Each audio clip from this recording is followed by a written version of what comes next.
Cəlilabad sakini 2 aydır dövlət tərəfindən ona ayrılan dərmanları ala bilmir. Ağır xəstəlikdən əziyyət çəkən şikayətçi hansı quruma müraciət etsə də heç birindən müsbət cavab ala bilmədiyini deyib.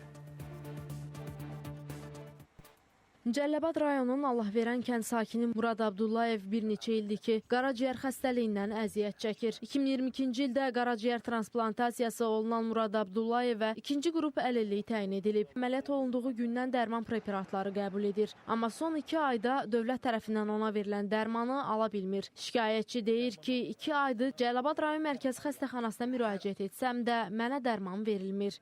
Gedirəm direktorun yanına gedirəm, direktor deyir mənlik deyir, get təbbə şikayət edir. Təbbə zəng edirəm, təbbə deyir, bizlik deyir, sizin həkimlər üzrə. Yaxşı, biz dərdimizdə kimə deyil, o dərman da elə bir dərmandır, onu biz içməsi qızma verir. Yaşaya bilmirik də biz o dərmansız. Murad Abdullayev deyir ki, 2 aydır dərmanlarını xəstə yoldaşlarından əldə edib.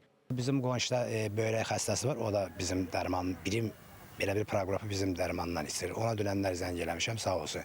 Gedmişəm 2 list alıb gətirmişəm, başqa xəstəyə zəng eləyib 1 list onlara. Ha belə yola verirəm də.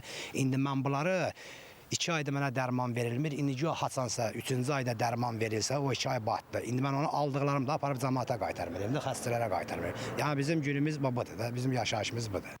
Məsələ ilə bağlı Cəlilabad rayon mərkəzi xəstəxanasına müraciət etdik. Xəstəxanadan bildirildi ki, qeyd edilən dərman vasitələrinin təmin olunması üçün müvafiq müqavilələr bağlanılıb və artıq Bakı şəhərində fəaliyyət göstərən tibb müəssisələri sözü gedən dərman vasitələri ilə tam təmin olunub. Regionlarda fəaliyyət göstərən tibb müəssisələrinin həmin dərman vasitələri ilə təmin olunması qısa müddətdə həyata keçiriləcək. Yaqub Mehdioğlu, Diana Cəlali, Vüqar Qaliboğlu, Space TV, Cəlilabad.